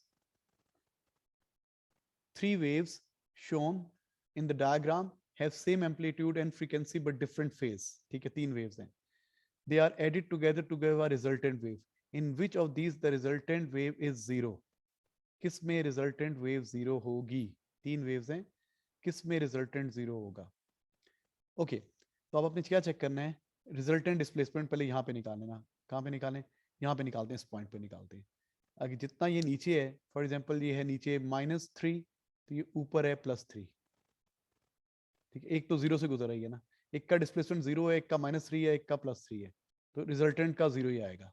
यहाँ पे चेक करते हैं, यहाँ पे अब ये सपोज कर लें ये है जी -4, ये -4 है और ये दोनों का +2 है, दोनों का एक का 2 है दूसरे का भी 2, 2 + 2 4 और 4 - 4 0, इसलिए जीरो ही आएगा। अब यहाँ पे चेक करें, इस पॉइंट पे चेक करें, ये इसका +4 है सपोज, दूसरी दो वेव का -2 -2 है, ये -4 हो जाएगा, यहाँ भी जीरो आएगा। यहाँ पे चेक कर लें, अच्छा इस जगह पे चेक कर लें, तो जितना एक तो जीरो पर है, जितना एक ऊपर है उतना ही एक नीचे, तो ए में जो रिजल्टेंट आ रहा है, हम हर केस पे चेक करें वो जीरो ही आ रहा है, ए केस में इसमें जीरो हो ही नहीं सकता। देखो ना, दो तो जीरो पर है ना, और ये तीसरी जीरो पर नहीं है, तो रिजल्टेंट तो जीरो नहीं आएगा। यहाँ पे चेक करें सी पे, एक तो जीरो पे है, दूसरी -2 है और एक -3 है, तो -5 आएगा, यहाँ पे जीरो हो ही नहीं सकता। यहाँ पे चेक कर लें, एक जीरो पर है, दूसरी दो जीरो पे नहीं है, तो जब इनको ऐड करोगे -2 -2 -4 हो जाएगा। तो बेस्ट आंसर इज ए, 27 का ए आंसर है। 28, a transmitting mast sends out microwaves of wavelength 1.5 centimeter and a radio wave of wavelength 1.5 kilometers. Microwave भेज रहा है और रेडियो वेव भेज रहा है। ओके, तो रिसीवर तक कौन सी पहुंचेगी? रिसीवर तक वो पहुंचेंगे जिनकी वेवलेंथ लॉन्गर है, क्योंकि वो डिफ्रैक्ट हो जाएंगी, डिफ्रैक्शन हो जाएगी, और जो माइक्रोवेव है वो तो रिफ्लेक्ट हो जाएंगी। A receiver area behind the mountain can detect the radio waves but not the microwave. What is the reason for this? तो क्या आंसर है जी? Radio waves are coherent but the microwaves are not, ये बात नहीं है। The radio waves are deflected around the mountain but microwaves are not, ये best answer है। ठीक है जी, बी आंसर होना चाहिए 28 का बी, 28 का बी, कि डिफ्रैक्शन पहुंचाती है वेव्स को, डिफ्रैक्शन। अच्छा बेटा next question, MCQ number 29, an experiment is carried out to demonstrate the double slit interference using light of wavelength 500 nanometers. Okay, wavelength given है, the distance between bright fringes is 5 millimeter. तो ये आपको x given है, fringe separation, आपको lambda given है, wavelength. What is the possible values of the distances between the slit and the screen? What are the possible values between the slits A और D की possible values बतानी है। Okay, ए और D की possible value, हमारा formula क्या होता है? x is equal to lambda D over A. ठीक है, आमतौर पे ये मीटर्स में होता है डिस्टेंस स्लिट का और स्क्रीन का, और स्लिट सेपरेशन मिलीमीटर्स में होती है। मिलीमीटर और मीटर में कौन सा डिस्टेंस आ रहा है? ए मीटर में नहीं है, और 5 मिलीमीटर 0.5 स्लिट सेपरेशन, और ये 5 और 5, ये 5 और 5 नहीं बेटा, सॉल्व करना पड़ेगा। अच्छा अब क्या करते हैं पता है हम क्या करते हैं, हमने क्या निकालना है? What is the distance between slits and the screen? What are the possible value distance between the slits and the screen and the slit separation? ये निकालना है, डी और ए, इनकी वैल्यूज निकालनी। तो हम इसको सब्जेक्ट बना लेते हैं। देखो मैं इसको सब्जेक्ट बनाता हूँ, डी ओवर ए का आंसर क्या होना चाहिए? डी और ए का आंसर होना चाहिए ए इंटू एक्स, डी और ए का आंसर होना चाहिए, सॉरी सॉरी एक्स तो जरिए X over lambda, X over lambda, D over A को सब्जेक्ट बना लिया, लैम्डा उधर जाके डिवाइड हो गया। एक्स कितना था? 5 मिलीमीटर, 5 इंटू 10 पावर -3, और लैम्डा कितना था? 500 नैनोमीटर इंटू 10 पावर -9, तो ये ऑलमोस्ट बन जाता है 5 इंटू 10 पावर -7, 5 से कट गया, ये नीचे हो जाता है 5 इंटू 10 पावर -7, 5 से कट गया, ये 10,000, 10 पावर -3, और ये 7 ऊपर जाएगा, ये 10,000 आ जाएगा इसका आंसर, 10,000। तो आप देखिए किस आंसर में डी ओवर ए 10,000 के इक्वल है। डी को ए पे डिवाइड करो 10,000 आए, डी को ए पे डिवाइड करो 10,000 आए, 50 सेंटीमीटर को 0.5 मिलीमीटर पे डिवाइड करें 10,000 नहीं आता। देखो ना, ये डी है और ये ए है, आपने डी ओवर ए का आंसर निकाल लिया। डी ओवर ए का आंसर आ रहा है 10,000, 10 पावर 4 आ रहा है, 4 जीरोस आ रहे हैं।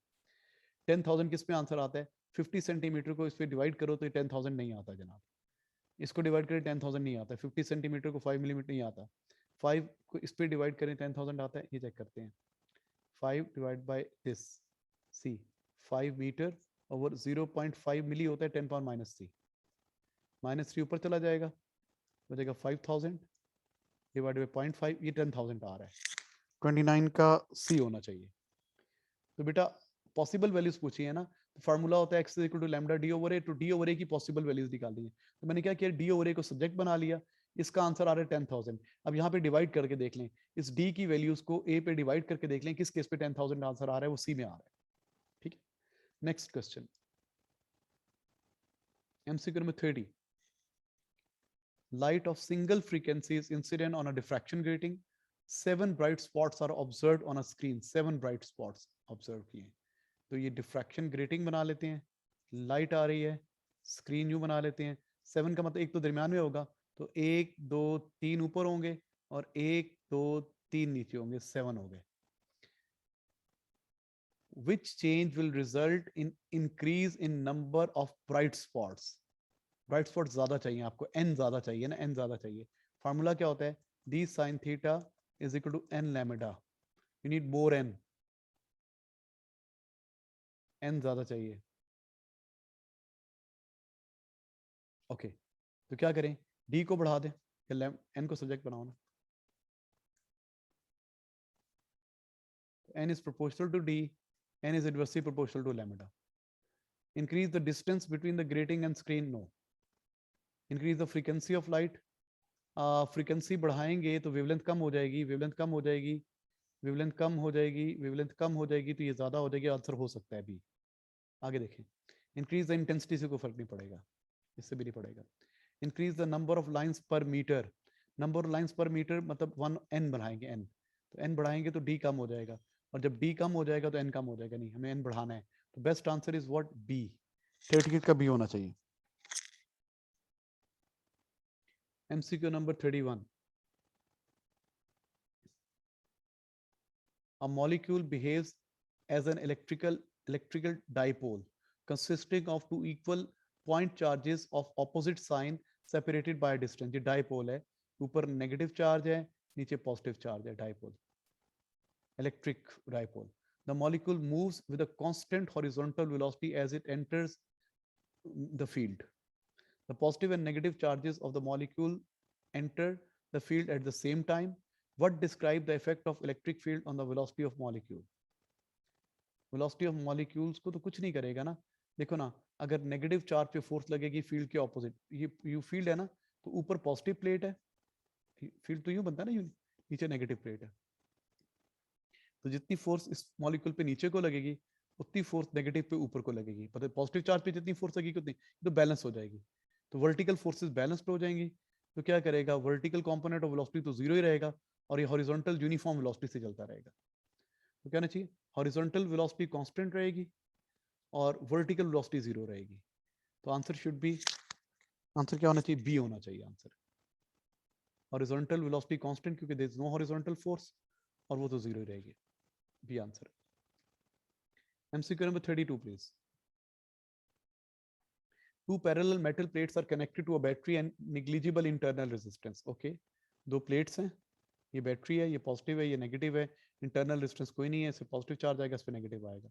One of the plate is slowly move towards other, एक प्लेट को नीचे से ऊपर लेके जा रहे हैं, करीब लेके जा रहे हैं, जब करीब लेके जाएंगे तो डिस्टेंस कम होता जाएगा। पहले क्या, which row is correct, electric field strength होती है V by D, V तो कांस्टेंट है, जब D कम करेंगे तो E बढ़ता जाएगा, ठीक, तो पोटेंशियल डिफरेंस तो कांस्टेंट रहेगा, electric field strength between the plate increases and potential difference is constant, B answer होना चाहिए।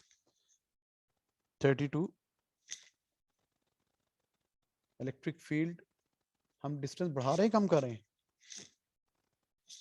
Okay, two parallel plates are connected to a battery negligible, one plate is slowly moved towards other, which row is correct, electric field strength between the plate, distance कम कर रहे हैं, एक plate को दूसरे से मूव करेंगे, अभी लेके जा रहे हैं, one of the plate is slowly moved towards other, which row is correct, potential difference तो कांस्टेंट है, potential difference between plates, potential difference तो कांस्टेंट है, और इलेक्ट्रिक फील्ड स्ट्रेंथ को इंक्रीज करना चाहिए।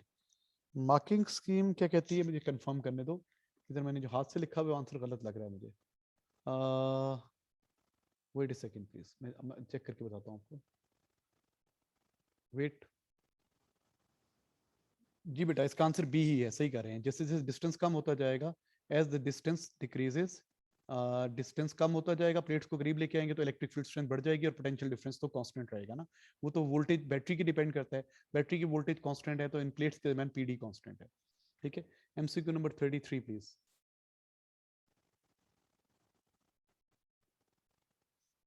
33 क्या कहता है? 4 point charges each of magnitude q are placed on the edge of the insulating disk of radius r. Okay, the disk rotate n revolutions per unit time. इसकी frequency given है n revolutions per unit time. Okay, what is the equivalent electric current at the edge of the disk? Equal electric current at the edge of the disk. आपने current निकालना है, तो current due to rotation का अगर आपको formula याद हो, current due to rotation का फार्मूला क्या होता है? Total charge multiply by frequency, total charge multiply by frequency. Total charge कितने हैं? 4q। टोटल चार्ज कितने हैं? Frequency number of charge, number of revolution per unit time, पर सेकंड लेना पड़ेगा ना, नंबर ऑफ रेवोल्यूशन पर सेकंड एन आ जाएगा। अच्छा, टोटल चार्ज कितने हैं? 4q। अब फ्रीक्वेंसी क्या होती है? Number of revolution per unit time, n over t। t की फॉर्म में तो आंसर ही नहीं है। 4 charges are placed at the edge of the insulating disk of radius r. The disk rotate at the rate of n revolutions per unit time. ये frequency given है। The equivalent electric charge at the edge of the disk is, equivalent electric charge at the edge of the disk. तो बेटा time तो फिर second लेंगे ना, पर second लेंगे ना, आप एक सेकंड में पर सेकंड की बात करते हैं। फ्रीक्वेंसी होते हैं number of revolutions per unit time या पर सेकंड होता है। तो एफ बेसिकली टाइम अगर हम 1 सेकंड ले लें तो करंट क्या होता है? एक सेकंड में कितने कूलम चार्जेस गुजर रहे हैं, तो एक सेकंड में कितने कूलम चार्जेस गुजर रहे हैं? टोटल चार्ज कितने ऐसे, टोटल चार्ज कितने हैं? 4q, और इनटू कितने चक्कर खाता है? n चक्कर खाता है एक सेकंड में, तो 4qn होना चाहिए। 33 का ये होना चाहिए। इसको इस तरह भी कर सकते हैं, सुने सुने, आपको ऐसे पता है ना, I is equal to Q over T होता है। ठीक है, ओके। एक चक्कर में कितना चार्जेस घूमेंगे? 4q। टोटल चार्ज 4q घूमेगा, और एक चक्कर नहीं खा रहा, वो कितने चक्कर खा रहा है? n चक्कर खा रहा है। पर यूनिट टाइम का मतलब होता है टाइम एक सेकंड, टाइम का मतलब एक सेकंड में कितने चक्कर खा रहा है per unit time.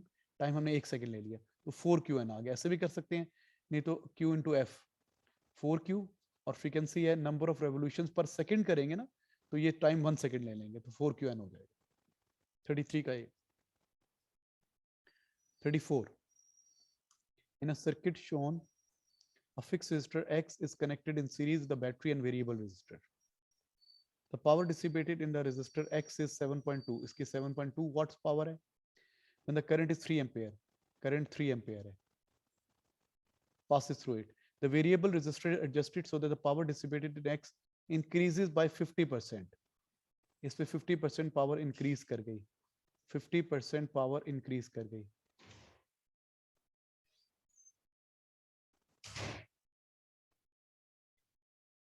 Okay, increase in power, power increases by 50%। तो इसका 50% कितना होगा? 7.2 का 50%, 50 ओवर 100, 0.5 से मल्टी 3.6 बढ़ गई। 3.6 बढ़ गई तो न्यू पावर कितनी होगी?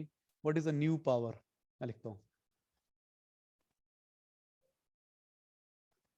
7.2 पहले थी, 50% बढ़ गई तो कितनी हो गई?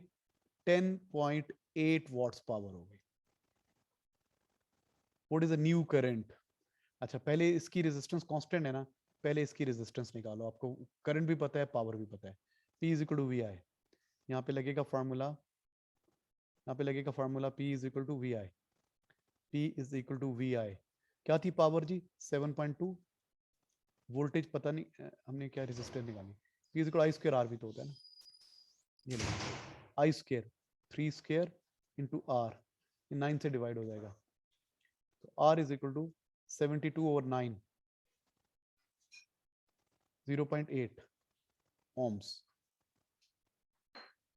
72 ओवर 9, 7.2 ओवर 9, 0.8 ही आएगा ना। 0.8 इसकी रेजिस्टेंस है। अब न्यू पावर आपको पता है, तो अब आपने क्या निकालना है?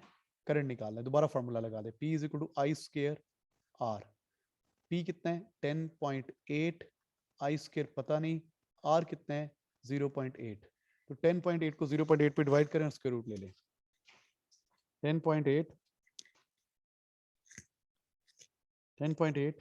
divided by 0.8, it gives square root of answer 3.6 आ रहा है, 3.67 ऑलमोस्ट. कितना करंट आ रहा है? 3.7. Let me confirm from the marking scheme. ये कौन सा क्वेश्चन है? 34 का बी. 34 का बी आ रहा है. ठीक है. अच्छा बेटा, ये क्वेश्चन समझ लें. वो कह रहा है कि पहले जो है ना, पहले शुरू में कहाँ गया है कर्सर? कहाँ? ये पहले इतना करंट पास हो रहा था, इतनी पावर मिल रही थी. फिर आपने क्या किया? इसको एडजस्ट किया, मतलब इसकी रेजिस्टेंस को कम किया. जब इसकी रेजिस्टेंस को कम किया तो यहाँ पे 50% ज्यादा पावर मिलने लगी. तो पहले मैंने 72 का 50% निकाला और उसको ऐड कर दिया. तो ये अब न्यू पावर जो है वो 10.8 मिल रही है. न्यू करंट बताना है. तो पहले मैंने पहले करंट को और पहली पावर को यूज करते हुए इसकी रेजिस्टेंस निकाल ली. P = I² R से इसकी रेजिस्टेंस आ गई. अब पावर, न्यू पावर पता है, रेजिस्टेंस पता है, करंट निकाल लिया. तो सॉल्व करेंगे तो आंसर आ गया.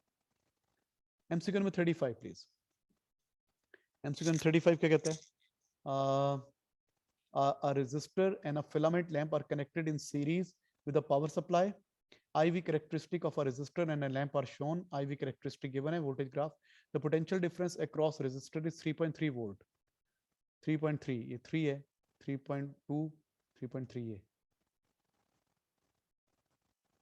सीरीज में कनेक्ट किया. तो करंट कितना पास हो रहा है इसमें से? 0.3 एम्पियर. देखो अब इसको लगा लो जरा. एक फिक्स रेजिस्टर है और एक फिलामेंट लैंप है, सीरीज में कनेक्ट किया. इसको वोल्टेज मिल रही है 3.3. करंट कितना पास हो रहा है? 0.3. वही करंट लैंप से भी पास होगा. सीरीज में करंट सेम होता है. What is the resistance of lamp? अब 0.3 पे जब करंट इतना 0.3 0.3 0.3 0.3 पास होगा, 0.3 करंट पास होगा, तो उसको वोल्टेज कितनी मिलेगी? सेकंड लाइन, फर्स्ट लाइन है 4.2 वोल्ट. इसको मिल रही है 4.2 वोल्ट. तो अब इसकी रेजिस्टेंस निकालनी, लैंप की रेजिस्टेंस निकालनी है. तो फॉर्मूला क्या होता है रेजिस्टेंस का? R = V/I. लैंप को कितनी वोल्टेज मिल रही है? 4.2 डिवाइडेड बाय 0.3, 14 आ जाएगा. 14 ohms. 14 ohms. Answer should be D. 35 का डी होना चाहिए, तो डी ही है. एमसीक्यू में 36 प्लीज. क्या कहता है? A car battery has electromotive force 12 volt and internal resistance 0.05 ohms. The battery is connected to a starter motor of a car. The current in the motor is 160 amperes. What is the terminal potential difference across the battery? Across the battery, terminal potential difference. कि तुम जहां पे volt meter लगाओगे तो उस पर क्या reading आएगी? उस वोल्ट मीटर पे वही रीडिंग आएगी जो इस मोटर को वोल्टेज मिल रही है. इस मोटर को कितनी वोल्टेज मिल रही है? टोटल में से इसकी वोल्टेज माइनस कर दो. तो इसको पहले निकालो ना, इसको वोल्टेज कितनी मिल रही है? V = IR. करंट कितना पास हो रहा है? 160. 0.05, 160 into 5/100 है, ऐसे भी कर सकते हैं. 100 से कट गया, 16 5 are 80 डिवाइडेड बाय 10. 8 वोल्ट इसको मिल रही है. 8 वोल्ट इसको मिल रही है. तो 12 में से इसको मिल रही है 8 वोल्ट. तो बाकी कितनी आ रही होगी? 4 वोल्ट. बी आंसर होना चाहिए. 36 का B. Yes, terminal potential difference. तो इसकी दोनों चीजें पता थी. टोटल ईएमएफ में से इंटरनल के अक्रॉस वोल्टेज निकालने. आपको पता ना, आपका जो टोटल ईएमएफ होता है वो इंटरनल प्लस एक्सटर्नल होता है ना. तो ये टोटल 12 है, इसे 8 मिल रही है, तो बाकी एक्सटर्नल को कितनी मिल रही होगी? वो माइनस हो जाएगी, तो 4 आ जाएगी. एमसीक्यू में 37 प्लीज.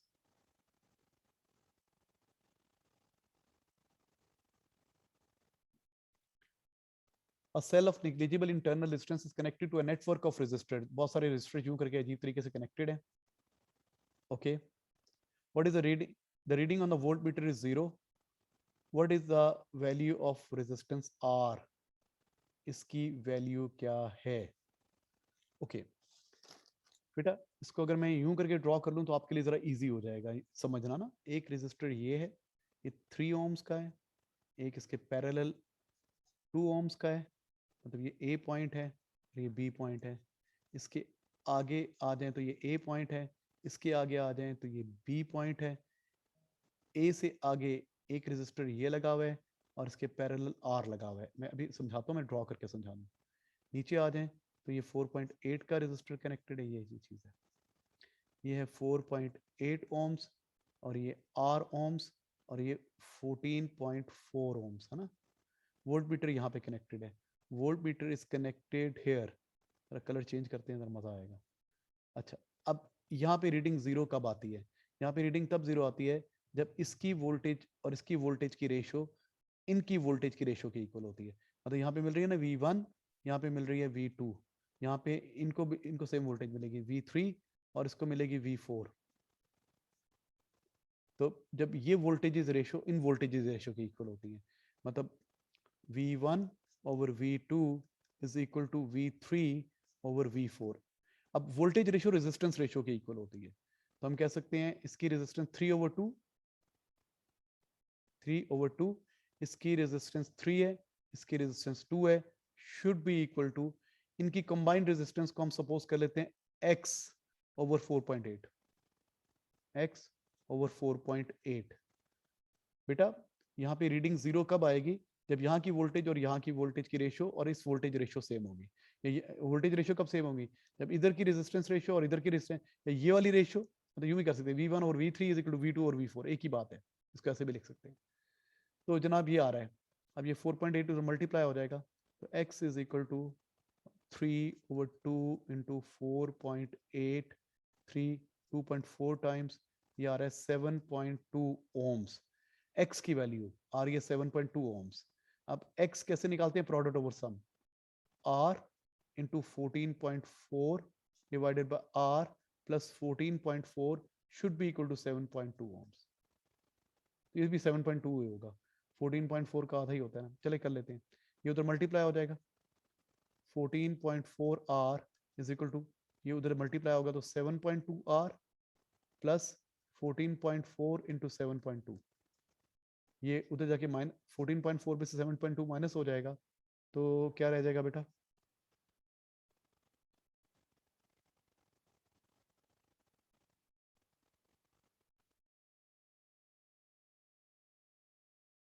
हाँ जी, माइनस हो जाएगा तो क्या रह जाएगा? इसमें से ये माइनस हो जाएगा तो 7.2 ही रह जाएगा। 7.2 r is equal to 14.4 into 7.2, तो ये 7.2 लेफ्ट साइड वाला और ये राइट वाला कैंसिल हो गया, तो r की वैल्यू भी कितनी हो जाएगी? 14.4 ohms। आंसर है 14.4, 14.4, यस डी, इसका आंसर डी है, आंसर इज डी। देखो बेटा, और कोई मेथड है इसका इजी? मैं सोचने दो मुझे इसका,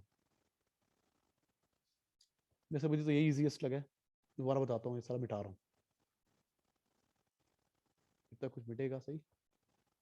इरेजर यूज कर लेते हैं ना। कहाँ इरेजर? इरेजर, ये इरेजर, ये इरेजर यूज कर रहा हूँ।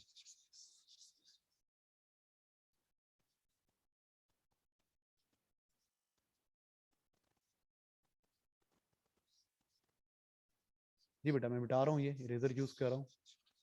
अच्छा दोबारा सुनो, देखो ये सर्किट, पहले तो आपको ये सर्किट बनाना आना चाहिए ना, आपको ये पता होना चाहिए, ये शुड बी वेरी क्लियर। किधर है पॉइंट है? ये जो सर्किट है ये ऐसे बन सकता है, देखो ये पॉइंट है x, ये पॉइंट है y, तो मैंने यहाँ पे बना लिया x पॉइंट, यहाँ पे बना लिया y पॉइंट। अब x से y तक जाने का एक रास्ता ये है, पहले 3 ओम से गुजरें, फिर इन दोनों से गुजरें।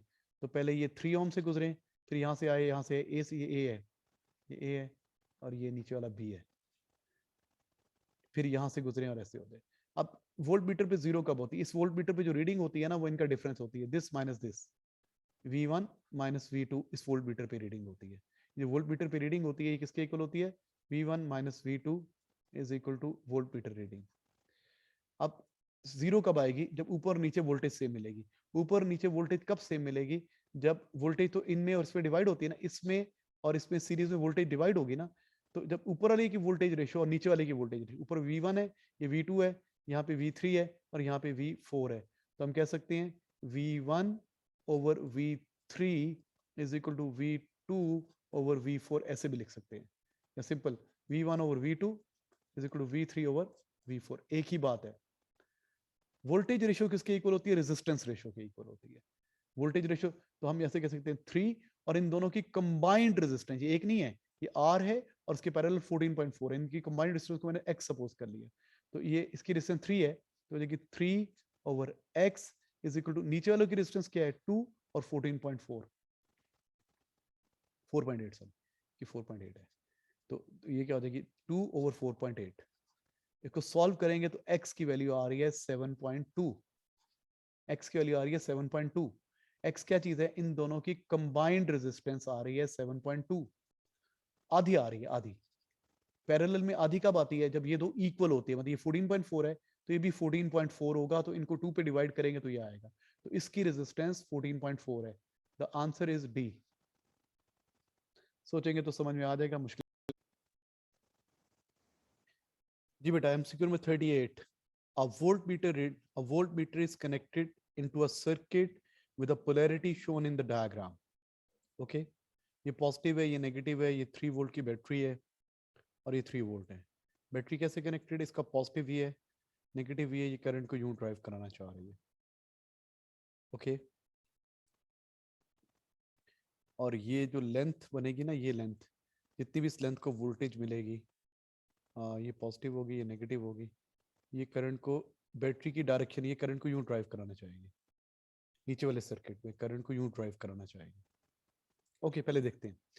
हाँ भाई, आपको पता है ना ये वोल्टेज डिवाइडर सर्किट होता है, ये लेंथ को जो वोल्टेज मिलती है, ये नीचे वाले सर्किट में करंट को यूं ड्राइव कराना है। आमतौर पे यूं होता है ना हमारा सर्किट, ये यहाँ पे रेजिस्टर होता है, वायर होती है, स्लाइडिंग कॉन्टैक्ट होता है, और यहाँ पे क्या लगा होता है, लैंप सपोज, यहाँ पे स्लाइडिंग कॉन्टैक्ट होता है, पॉजिटिव होता है या नेगेटिव होता है। जितनी इस लेंथ को वोल्टेज मिल रही होती है, वो करंट को पॉजिटिव टू नेगेटिव यूं ड्राइव करा रही होती है ना, इसको ध्यान में रखना है। क्या कह रहे हैं, the sliding contact is moved to end P of the potentiometer and then Q. पहले स्लाइडिंग कॉन्टैक्ट को इधर ले आए, जब इधर ले आए तो आपके सर्किट में सिर्फ एक ही बैटरी है जो करंट को यूं फ्लो कराना चाह रही है, इस तरह।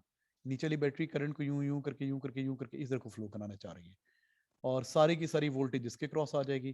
तो जब स्लाइडिंग कॉन्टैक्ट पी पर होगा, जब स्लाइडिंग कॉन्टैक्ट पी पर होगा तो वोल्ट मीटर रीडिंग होगी 3 वोल्ट। ठीक है, अच्छा, अब स्लाइडिंग कॉन्टैक्ट को क्यू पे लेके जाते हैं, तो बाकी चीजें मैं इरेज कर रहा हूँ, इरेज कर देते हैं। अब स्लाइडिंग कॉन्टैक्ट कहाँ पे लेके जाते हैं, ऊपर। when the sliding contact is at this point, अच्छा करंट, ये हाई पोटेंशियल है और ये लो पोटेंशियल है, ठीक है। अच्छा, जब स्लाइडिंग कॉन्टैक्ट इधर आएगा तो इस ब्रांच में क्या होगा, ये जो लेंथ है ना, ये रेजिस्टर की लेंथ, इसको जो 3 वोल्ट मिल रही है, ये करंट को इस नीचे वाले पाथ में करंट को यूं ड्राइव कराना चाहेगी, ये करंट को यूं ड्राइव कराना चाहेगी, करंट यूं आ रहा है ना, इसमें से भी यूं जाना चाहेगा इस डायरेक्शन में। ओके, तो कितनी volt, 3 volt, 3 volt, it this QP length will act like a battery, और करंट को यूं ड्राइव कराना चाहेगी इस डायरेक्शन में, from A to B to C to D direction में ड्राइव कराना चाहेगी ये length.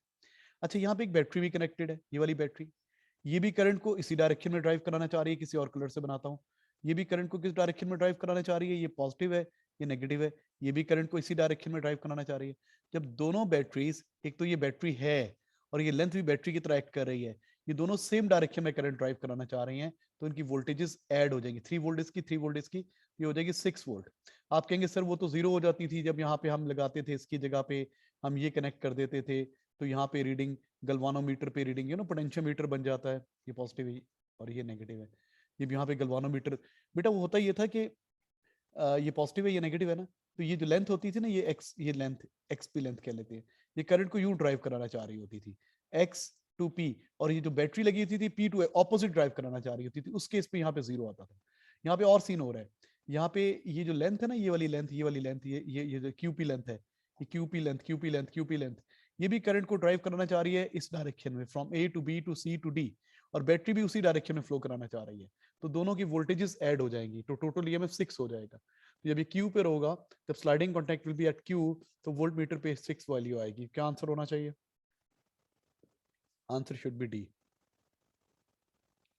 Answer should be D, answer होना चाहिए। Next MCQ number 39 please.